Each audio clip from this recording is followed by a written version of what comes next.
One. And we're back. I'm your host, BKP. Good morning from the office, North Georgia's only live online morning show. My guest now on the phone with us is Republican candidate for Georgia Governor Micheal Williams. Mr. Williams, how are you this morning? I'm doing fantastic, Brian. Thank you so much for having me on this morning. How are you? I'm doing great. Let's just get right into a long list I have here in a short time. You know, you made some mentions, and your what I noticed Saturday in the debate. We're going to talk about the debate and some of the things that came out of that. In the debate Saturday, you were accused of, big word, but it was said you were grandstanding in the debate. You put out some heavy one-liners or some statements that caused Hunter Hill and Casey Cagle, also candidates, to have to respond multiple times that night. How you seem to be focused in on Cagle and Hunter Hill. Is there a particular reason why? Well, with Cagle, he has so much material that we need to expose about what's really going on that it's just really easy to continually to hit him about what he says up on stage. And what he says up on stage is different than what he actually does whenever he is leading the Senate or fulfilling his obligation as the lieutenant governor. And if you want to call holding somebody accountable for their actions grandstanding, then by all means. I mean, I'm going to continue to do that. I see his allegation towards me grandstanding more as more of a deflection and not really wanting to answer the questions and take responsibility for what he's doing. He would much rather be up there just say, believe what I'm telling you, don't worry about what I'm doing, just believe what I'm telling you. And as long as I'm on that stage, I'm not going to let any of the candidates get away with that. And I would hope they'd feel the same way about me. If there's something out there that I'm doing that's different than what I'm saying, I need to be called out, hold me accountable, and I'll be more than glad to respond. Well, let me ask you this. Let's get right into, you said something of the nature, people, candidates, I don't know if it was plural, but I want to see what you were referring to. Tens of thousands of dollars in surveys to find out what the voters want instead of actually coming out with what they would do for Georgia, and those are my words, but that's what you said, tens of thousands. Are you referring to Casey Cagle's maybe Facebook survey that's been out and things like that? No. I'm actually, when you go and you look at disclosures of the expense side, you know, normally when I talk up on the stage, I'm talking about the revenue side where the candidates are getting their money from. In this particular instance, I was referring to what they're spending their money on. And when you look at Hunter Hill and Clay Tippin's disclosures, they spent upwards of $40,000 just doing surveys to try to get public opinion so they can then shape their campaign message based upon that public opinion they get back from those surveys. Well, you talked about lobbyists are financing their campaigns. That's what you said. And is that, which candidates are you referring to, and can you point to any specific lobbyist in any of those campaigns? Well, yes. Again, every single one of the candidates from Casey Cagle, Brian Kemp, Hunter Hill, and Clay Tippins, especially Clay, Hunter, and Cagle. Cagle's, you look at about, I don't have the numbers in front of me, but it's somewhere between 85% of the money that he gets, it is big corporates or lobbyists. Clay and Hunter, they get about, again, 75–80% of their money from the Buckhead area. So when they're out talking about how they're going to represent Georgia and they're going to do this, what they're going to do is exactly what the people that are writing them checks are going to tell them to do. And I kind of hit Hunter a little bit Saturday about his alleged support for religious liberties. Well, a specific lobbying firm, McGuire Woods, wrote a check to Hunter Hill, and McGuire Woods was a big lobbying arm for the Georgia Metro Chamber that was fighting against religious liberties. All right. Well, let me ask you this. You said that was McGuire Woods. Yeah. Let me ask you this. As the time you were running for Senate in the past several years, Does any of your financial disclosures, not at the time you're running for this race here for governor, do any of your financial disclosures show any special interest groups giving you money as a candidate running for Senate, or a lobbyist group? Have you not taken any? Now I understand, this is this race, but what about you? No, definitely. And whenever I first ran for Senate, no, I did not have a single lobbyist or anything like that write me a check. I had to finance my own campaign. I put in, I think, over $330,000 for my own campaign to beat the incumbent. After I got elected, then I had lobbyists coming to me and wanting to talk to me and would write a check out to me. But that was after I was elected, not to get that office. And there's a very clear line whenever you get an office because somebody wrote you a check versus you're already in office and they just want to support you because they believe in what you're doing once you're there. Okay, so what you're saying is the first time you ran for Senate, if we look through your disclosures, we're not going to find lobbyists and special interests backing your campaign. But correct. After you were elected, when you ran for re-election, at that time, certain lobbyists or special interest groups approached you after you were in office. Correct. And even then, it still doesn't match how much money I put in myself. Yeah, I understand that, and I don't disagree, and don't want to go in a direction that takes us off some of the things I want to talk about. But if elected governor, then would that be the same situation as when you were elected senator? If lobbyists, I know you're putting your own money in this campaign and you're taking small donations from around the state from individuals, but if elected governor, would then lobbyists and special interests be trying to get into the governor, a Mike Williams governor's office? And that is a question I would have. The way I'll answer that is, and again, I'll use my current experience as a state senator to kind of draw the parallel. There were lobbyists that when I first got elected were giving me money. After they kind of saw how I was going to behave and how I was going to vote out the Senate, some lobbyists continued to donate because they liked what I was doing. Other lobbyists stopped because I was fighting against some of the things that they were wanting me to. So whenever I went and become governor, those individuals, those organizations that like what I am doing will continue to support me. Those that don't, won't.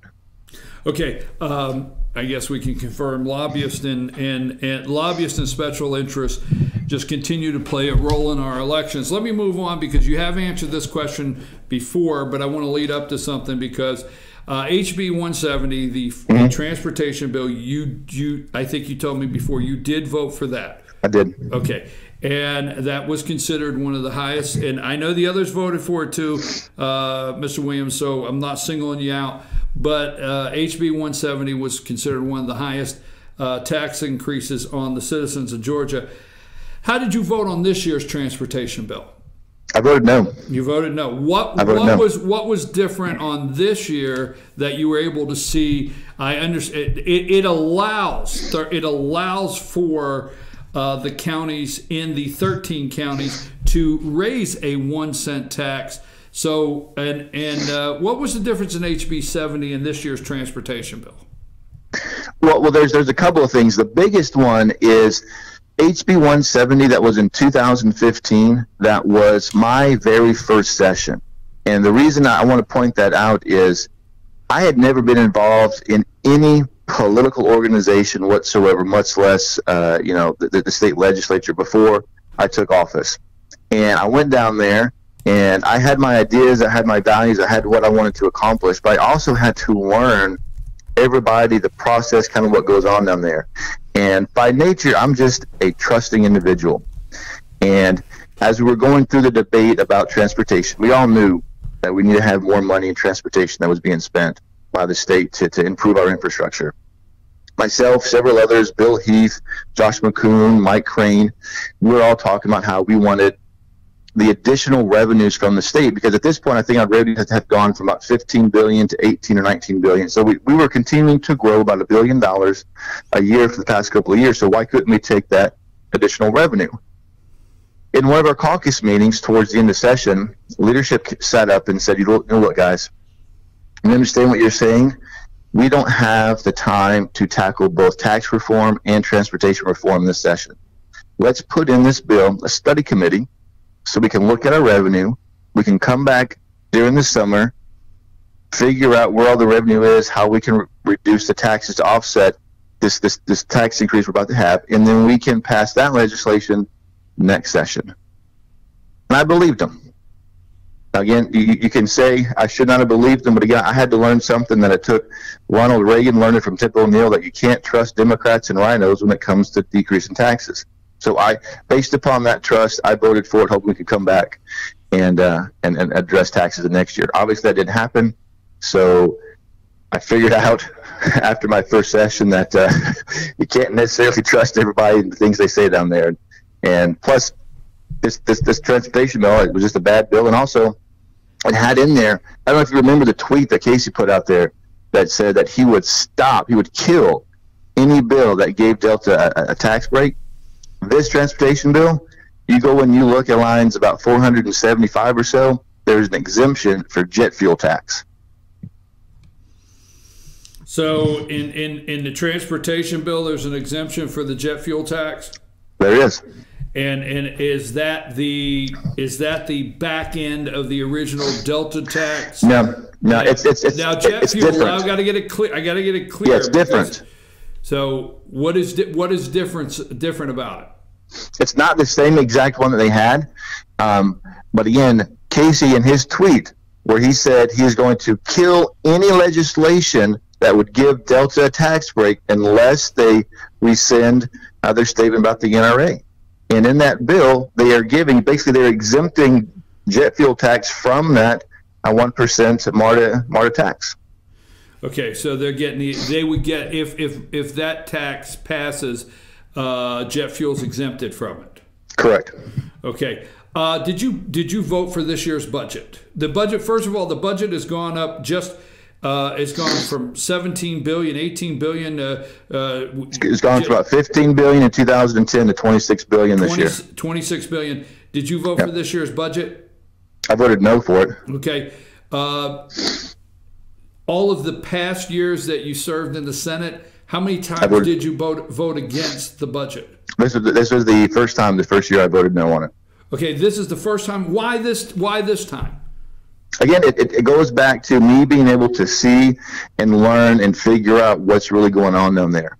And the just the amount of money that we have been collecting, and the fact that we don't know where a lot of this money goes. I've been able to serve on the Appropriations Committee last year and this year, and have been able to kind of dive into it. And there is a program where the Department of Revenue is trying to upgrade a lot of their systems, and it needs to be done. But every year they keep coming back and saying, we need more money, we need more money, we need more money. Well, I asked them, I said, well, where is the original cost estimate for this? Where's the original plan, the original budget? How are we tracking compared to that? They don't have it. They finally came to me and said, we don't know where it is, we don't have it, we can't tell you what it is, we just need more money. And if we can't adequately control and account for where all this money is going, plus at the debate, I think I shared with everybody how the Department of Corrections, they lost $33 million. DCH transferred about $120 million to DHS, but DHS only received about 105. Where'd the $15 million go? Go ahead. No, let me ask you a question. How many years you been in the Senate? This is my fourth year. Your fourth year. So the first three, and don't take this wrong, I apologize if it sounds rude, but it took to the fourth year for you to vote no on the budget when it's gone up over $1 billion per year. And, you know, this year, you say, well, you could see that, you know, I don't know, I don't want to quote you, but this year is the year that you voted no after 3 years of voting yes when the budget has gone up. So you voted for 3 budgets that increased over, you know, and you're not the only one there out there that voted 3 times, over $3 billion in increases in the budget, but this year you voted no. I mean, when you make accusations against the other candidates, maybe a poor choice of words, but you know, you bring the other candidates in. You know, what if somebody says, well, this is an election year vote for you. What would you say to that? Again, that's what that's what they're saying about me for nearly everything that I'm doing. Is that the only reason that Michael is doing this is because he is running for office.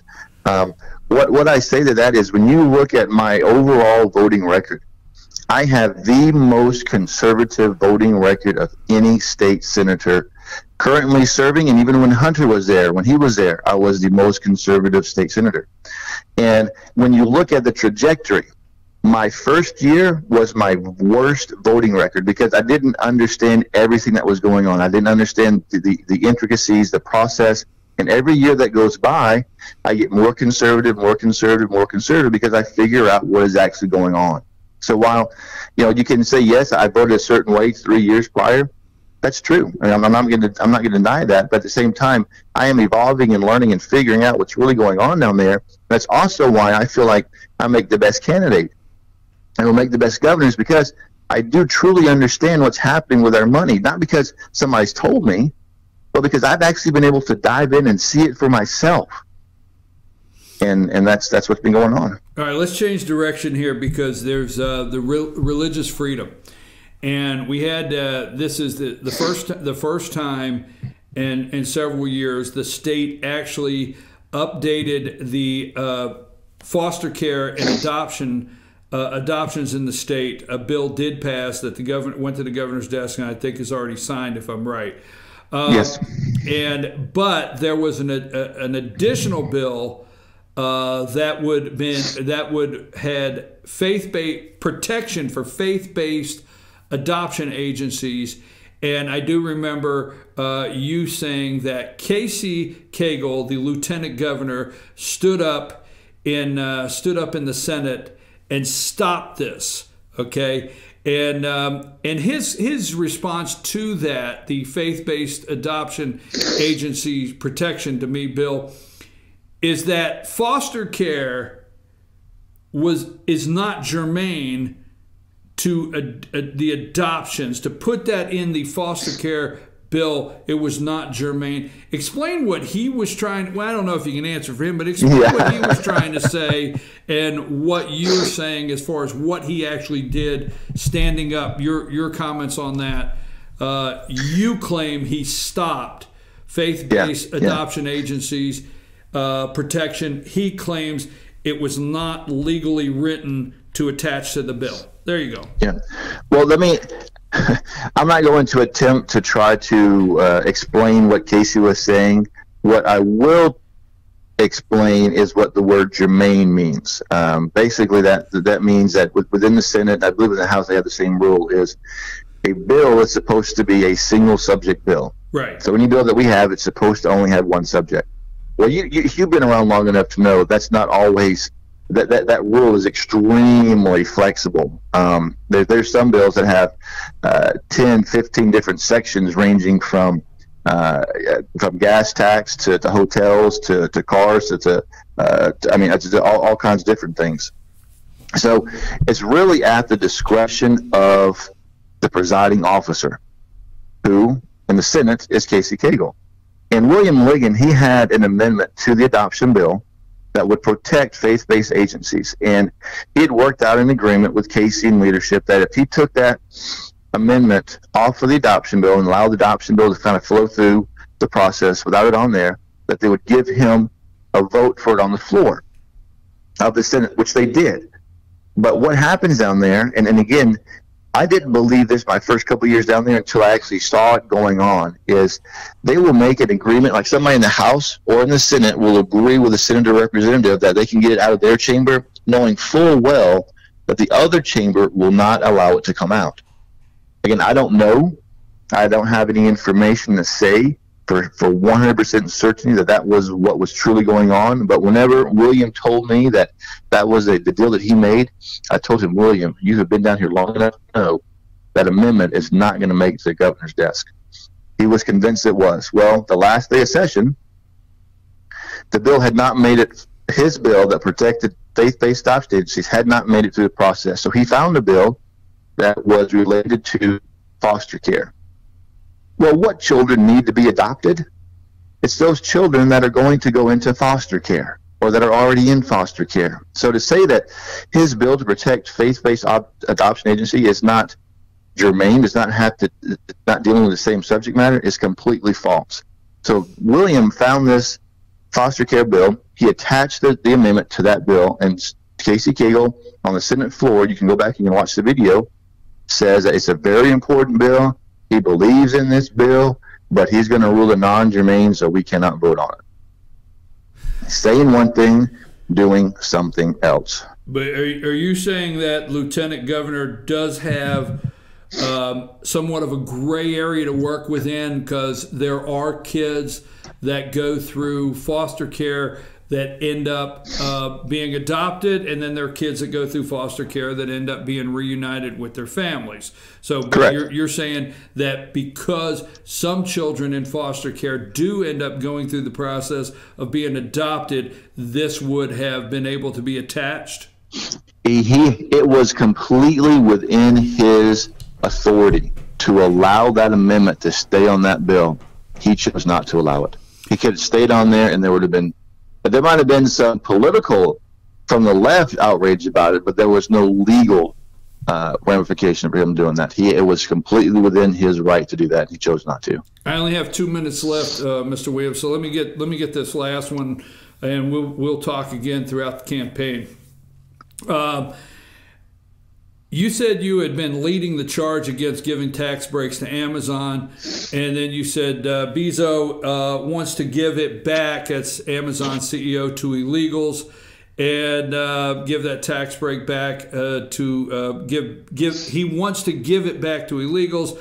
Don't know exactly, just putting some lines here together. And when you talk about that, also, did you hear anything in session about coming back in for a special session? And are you aware that Amazon was in town Friday? Some representatives of Amazon was in town Friday, and have you heard anything about that meeting? Yes, I was aware that Amazon was making another tour of Atlanta. I have not heard any feedback from their tour. And yes, if Amazon makes it to the final, if Atlanta makes it to the final 3 for Amazon, then the governor wants to create a special session so that we can talk about any tax breaks that the governor might have offered Amazon. I'm against it. We don't need to give Amazon these massive tax breaks for them to come to our state. If they want to come, great. And if it makes financial sense for Georgians to come and have Amazon to come, I would love that.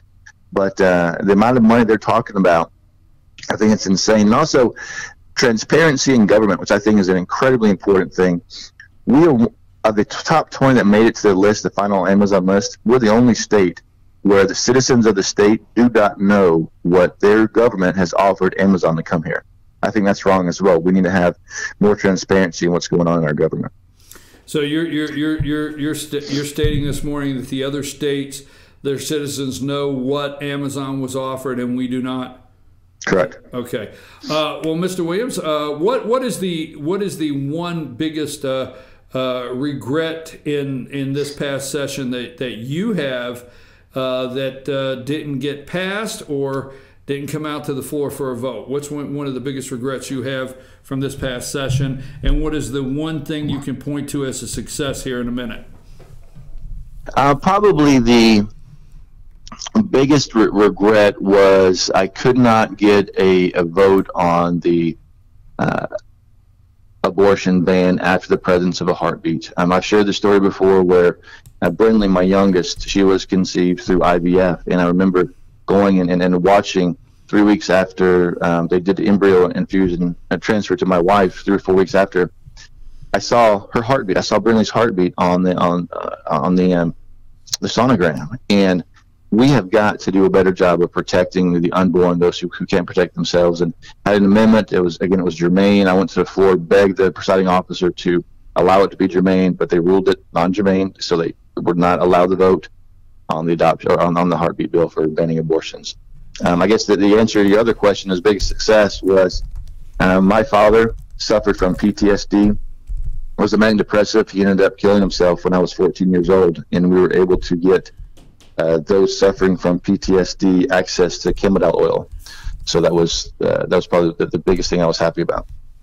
Thank you very much, Mr. Williams. We wish you well in the campaign, and we'll be having you back on the show. We have to run now for our next guest, and we thank you. You have a nice day, sir. Okay, thank you. Okay, we're going to take a brief break, and when we come back, we're going to have Republican candidate for governor Hunter Hill with us. Take us to break, Amanda.